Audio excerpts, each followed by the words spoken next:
माझी आपल्याला एक विनंती आहे. अरे विनंती कसली करता आहात? आज्ञा करा. आपण या गावचे कुलकर्णी आहात. मी नाही, माझे तीर्थरूप आहे. मला हे पद नको आहे हे आपण तर जाणताच. त्यामुळेच माझ्या तीर्थरूपांना असा प्रश्न पडला आहे की त्यांच्या नंतर या ग्रामाचे कुलकर्णी पद कोण सांभाळणार. आज त्यांच्या प्रश्नाचे उत्तर मिळाले. माझी आपल्याला विनंती आहे की इथून पुढे या ग्रामाचं कुलकर्णी पद आपण भूषवावे. नाही पंत, हो माझी खरेच ती योग्यता नाही. आपल्या कुळाकडे वर्षानुवर्ष हे पद आहे. योग्यता जन्माने नाही, कृतीने सिद्ध होते. आपण विद्वान आहात. सर्व उपनिषदे, वेद, धर्मग्रंथ आपण वाचताच, परंतु त्याचबरोबर आपण माणसांचे मनही वाचता. मनुष्यांच्या प्रती आपल्या मनात अपार करुणा आहे. या ग्रामाला आपण आपले कुटुंबच मानता. माझी खात्री आहे आपण ही जबाबदारी नीट सांभाळाल. नाही पंत, आपले अधिकार मी स्वतःकडे नाही घेऊ शकत. कुटुंब प्रमुख होण्यात जेवढे अधिकार प्राप्त होतात त्याच्या जबाबदाऱ्याही अंगावर येतात. आणि माझी खात्री आहे आपण त्या जबाबदाऱ्या उत्तम पार पाडाल आणि व्रतस्थपणे जनतेची सेवा कराल. आपण फार फार मोठा विश्वास माझ्यावर दाखवलाय पंत. केवळ आपला शब्द खाली पडू द्यायचा नाही म्हणून मी ही जबाबदारी स्वीकारतो. मी आपणा सर्वांसमक्ष वचन देतो की आपण दाखवलेल्या विश्वासाला मी कधीही तडा जाऊ देणार नाही.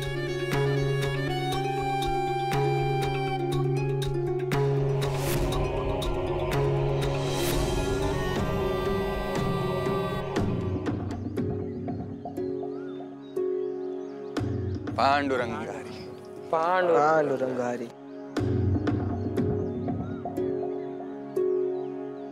मार्तंड शास्त्री, पिढ्यानपिढ्या आमच्या कुळाकडे असलेल्या कुलकर्णी पदाचा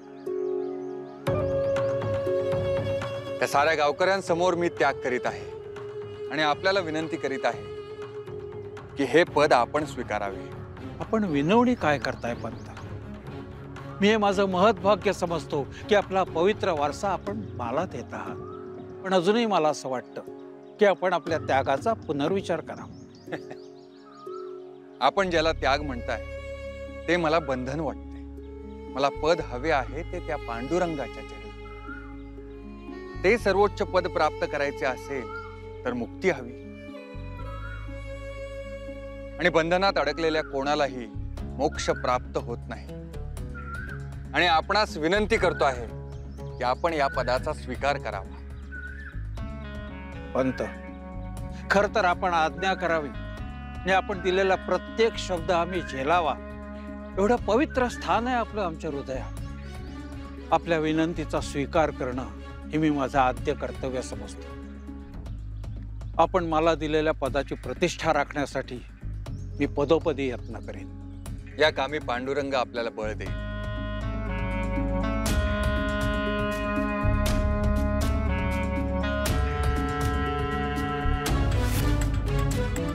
पांडुरंगारी पांडुरंगारी.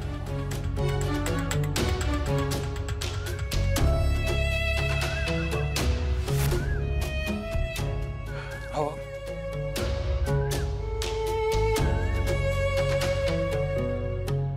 या साऱ्या ग्रामाला माणुसकीचा मार्ग दाखवून समृद्ध करा.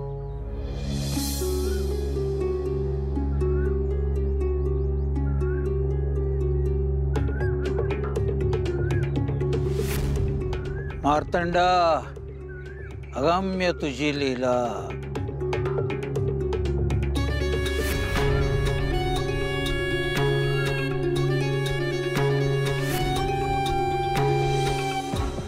आपलं कर्तृत्व हो म्हणून मार्तंड पंत आपल्याला कुलकर्णी पद मिळालं. काही जणांना ते दान म्हणून मिळतं. आपलं तसं नाही. आपण आपल्या शौर्याच्या, आपण केलेल्या महान त्यागाच्या गोष्टी सांगितल्यात की नाही या आपल्या शिष्यगणांना? तर मी सांगू? खोजलिंग, निघा. निघतो, पण आपल्याला रात्र सुखाची झोप लागत असेल अशी आशा करतो. आणि एक सांगतो, पद हे कर्तृत्वाने मिळतं आणि ते टिकवायला सचोटी लागते. अर्थात आपल्याकडे ती ठासून भरलेली आहे. येतो.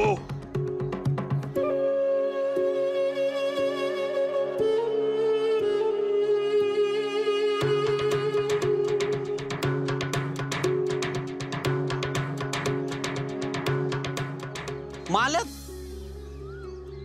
हे म्हातारा काय बोलून गेलं?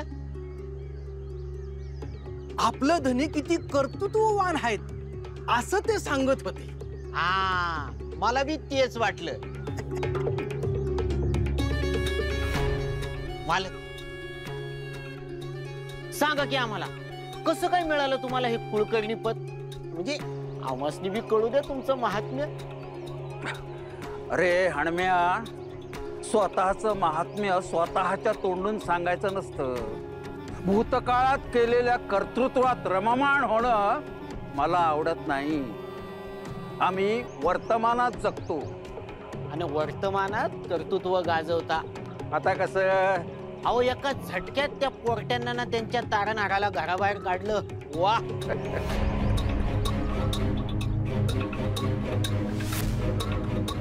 आता त्यांना गावाबाहेर काढायला बी वेळ लागणार नाही. मार्तंडा, अगम्य तुझी लीला.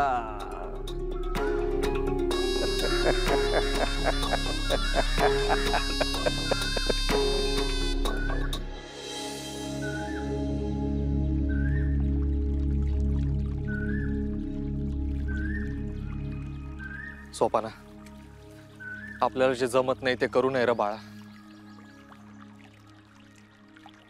अरे यो राग मनात अडवून धरणं तुझा स्वभाव नाही रे. काका, राग व्यक्त करूनही काय उपयोग आहे? किती वेळा आणि कशा कशावर चिडायचं? आपल्याच कुठल्या तरी जन्मीच्या पापांचे परिणाम भोगतोय असं म्हणायचं आणि चालत राहायचं. जसं करावं तसं भरावं असं ऐकत आलोय, पण इथे करतही कुणीतरी वेगळं आणि भरतोय मात्र आपण. तेही आज नाही तर गेली कित्येक वर्ष. सोपाना, सोपाना, शांत हो बाळा. देव चांगल्याच माणसांची परीक्षा घेत असतो. चल. किती काळ चालणार ही परीक्षा? आपण आयुष्यभर परीक्षाच देत राहायचं, तेही आपली काहीही चूक नसताना. दुःख, वेदना, आघात, आपत्ती ह्या साऱ्या गोष्टी अनेकदा नवनिर्मितीचं कारण ठरतात आणि नव्या कार्यासाठी ऊर्जा देतात. कुठलं कार्य? कसली निर्मिती? कळेल, वेळ आली की सगळं कळेल. म्हणजे तोपर्यंत हे आघात असेच सहन करायचे, हो ना? मुक्ते, आजवर आपल्या आई बाबांनी किती दुःख सोसली. त्यांच्या कुठल्याही दुःखा एवढं आपलं दुःख मोठं आहे का? खरं सांग.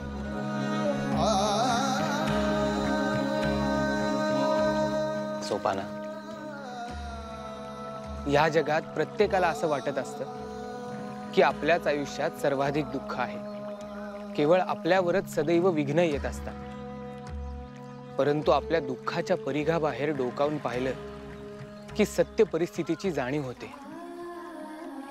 काही जण जगता येत नाही म्हणून मरण पावतात आणि काहींना मरता येत नाही म्हणून जगत राहतात. काहींकडे आपली माणसं नसतात, काहींकडे असली तरी तीही परक्यासारखं वागवतात. दुःखी माणूस दुर्दैवी नसतो, दुःख वाटायला कोणीही नसणारा दुर्दैवी असतो. अरे पण दादा, आता माझं म्हणणं पटणार नाही तुम्हाला, पण वेळ आली की नक्की पटेल.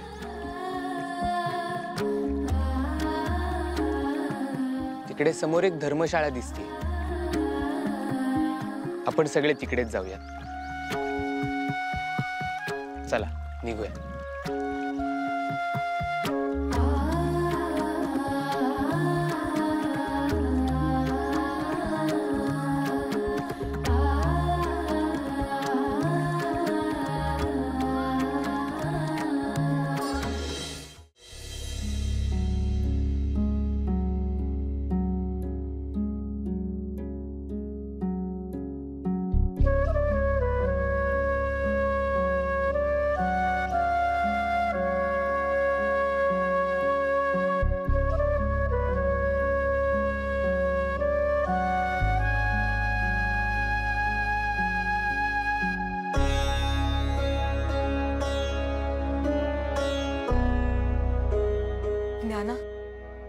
आपण आपलं घर असताना बी इथं राहायचं.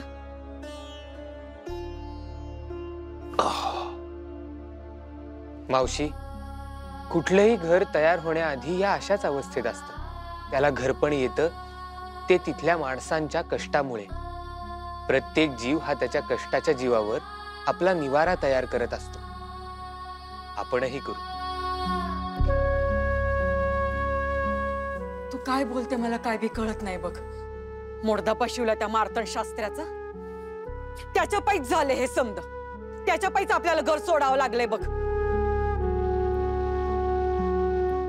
कावेरी,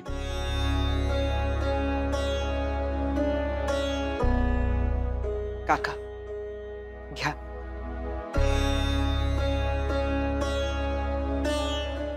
ज्ञाना, नाही रे, नको, खरंच नको. काका, आम्हाला धीर देण्यासाठी तुमचा थकवा लपवू नका. घ्या.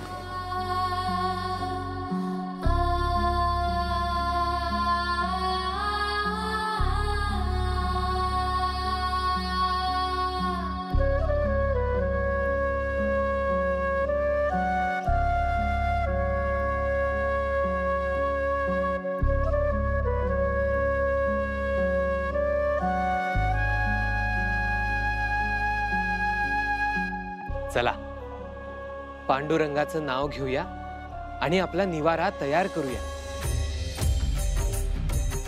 पांडुरंग हरी.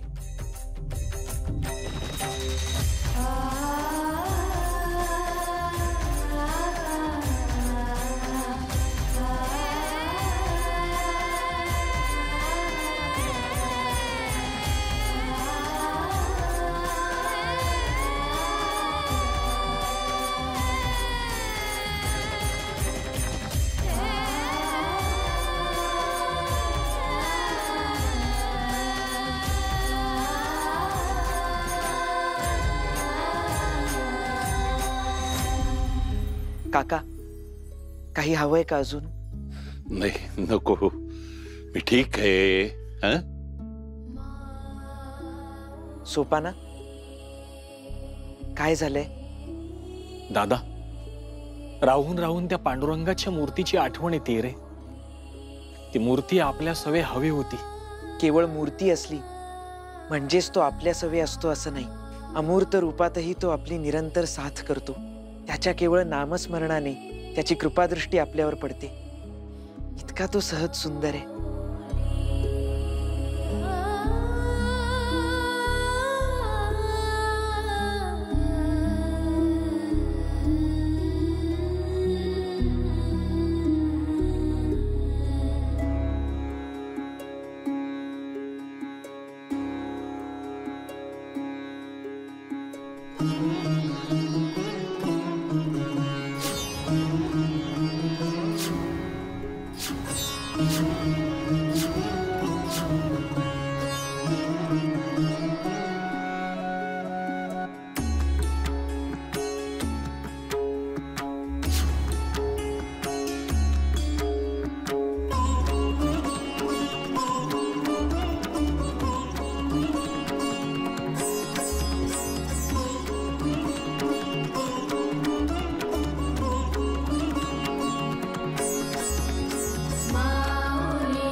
पांडुरंग हरी.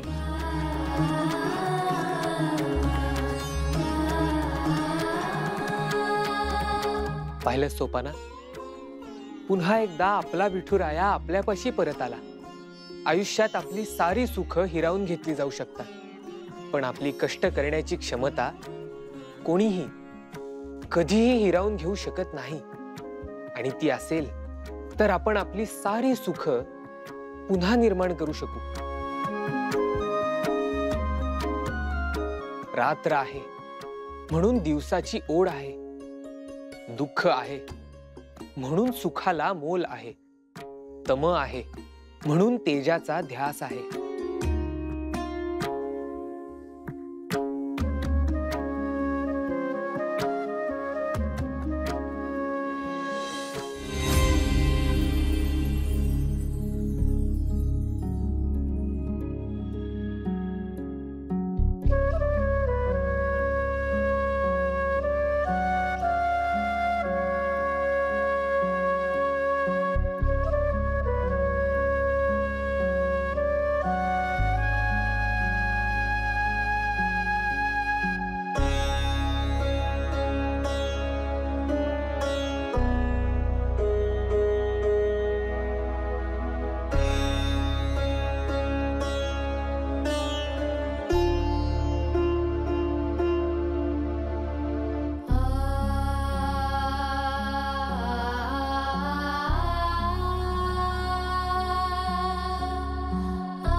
नीज येत नाहीये?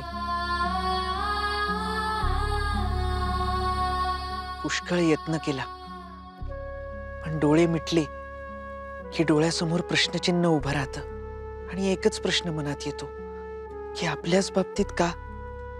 टाकेचे घाव सोसल्याशिवाय दिव्यत्व प्राप्त होत नाही ज्ञाना. दिव्यत्वाची ओढ नाही वाटत दादा, शांततेची वाटतेय. शांतता प्राप्त होतीये, जगणं सुकर होतंय असं वाटत असतानाच काहीतरी अघटित घडतं आणि त्यात आपलीच मायेची माणसं भरडली जातात. त्यांच्या सुखाचं मोल द्यावं लागणार असेल तर नको मला दिव्यत्व.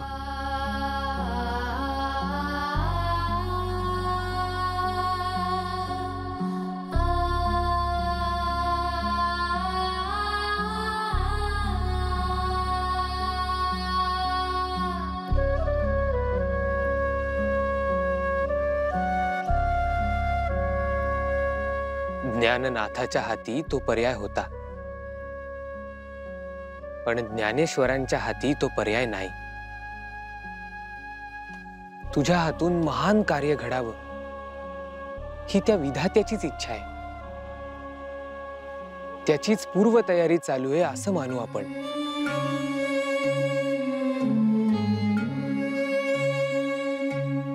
तू सोपानालाही असंच म्हणाला होतास, मी फार सामान्य आहे रे. असं कोणतं महान कार्य त्या पांडुरंगाने सोपवलंय माझ्यावर? भगवान श्रीकृष्ण गीतेत म्हणतात, वेळेच्या आणि योग्यतेच्या आधी काहीही उमगत नाही. उमगेल, योग्य वेळ आली की सारं काही उमगेल. तुला उमगलंय ना रे दादा? मग मलाही सांग ना, मलाही कळेल जे चाललंय ते नेमकं कशासाठी चाललंय. दादा, मी खूप सकारात्मक राहण्याचा प्रयत्न करतो, पण घटनाच अशा घडतात की सकारात्मकता म्हणजे मनाची समजूत काढण्याची पळवाट वाटू लागते. सकारात्मकता, नकारात्मकता ह्या साऱ्याच्या पल्याड आणि ह्या साऱ्याहून महत्वाची एक गोष्ट आहे, आणि ती म्हणजे सत्य. निर्गुण, निराकार, परंतु चिरंतन असं सत्य. ते एकदा उमगलं की खेद, खंत ह्या साऱ्याच्या पल्याड जाशील तू. आणि त्या सत्याच्या शोधासाठीच तर तू गीता पठणाला आरंभ केलायस आणि त्याचं निरूपण देखील करतोयस. अतिशय योग्य मार्गावर आहेस तू ज्ञाना. आता त्या सत्याच्या शोधासाठीच्या पुढच्या पर्वाला सुरुवात करायला हवी. तू जे सांगतोयस ते उमगतंय मला. तुझी आज्ञा होताच त्वरित लेखनास प्रारंभ करेन.